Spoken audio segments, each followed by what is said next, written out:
Assurance तो रहेगा जब तक इसकी सुनवाई नहीं हो जाती, तब तक अश्योरेंस तो रहेगा। बिकॉज आइडिया ये था कि उन्होंने अश्योरेंस दिया है, उस अश्योरेंस पर ही इसको स्थगित किया गया था, और वो जब तक सुनवाई नहीं हो जाती वो अश्योरेंस रहेगा।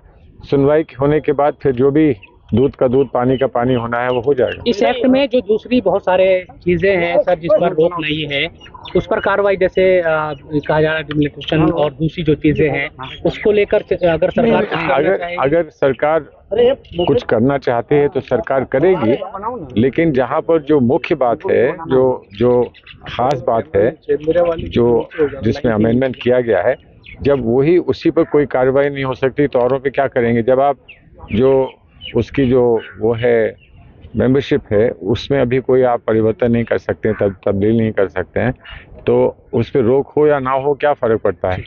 दूसरी बात जो रजिस्ट्रेशन का जो कि खास विशेष समस्या है कि वक्फ बाय यूज़र पे जो रजिस्टर्ड नहीं है उनको वक्फ बाय यूज़र नहीं माना जाएगा। उस पर भी जब सरकार की तरफ से ये आ गया है, ये बात आ गई है कि हम उसमें कोई स्टेटस में कोई परिवर्तन नहीं करेंगे, तो अब कोई ऐसी बात बची ही नहीं है, कोई बात बची नहीं। लिमिटेशन एक्ट का है मामला, उस पर तो ना रोक लगी ना किसी ने कुछ कहा है अभी। तो लिमिटेशन एक्ट में हो सकता है कि आप कोर्ट के सामने जाएं और लिमिटेशन आड़े आता हो तो कोर्ट उसमें सुनवाई ना करे, वो अलग बात है। तो कोई छोटी छोटी बातें हैं वो चलती रहेंगी, लेकिन सब लोग समझते हैं कि जो मुख्य बात है जब तक वो तय नहीं होती तो उससे प्रभावित जो भी बातें होती हैं उन पर भी यही माना जाता है कि इसको स्थगित करें, इसको बाद में सुनेंगे। Sir, in English, if you can brief what happens to the assurance given by the government to the court?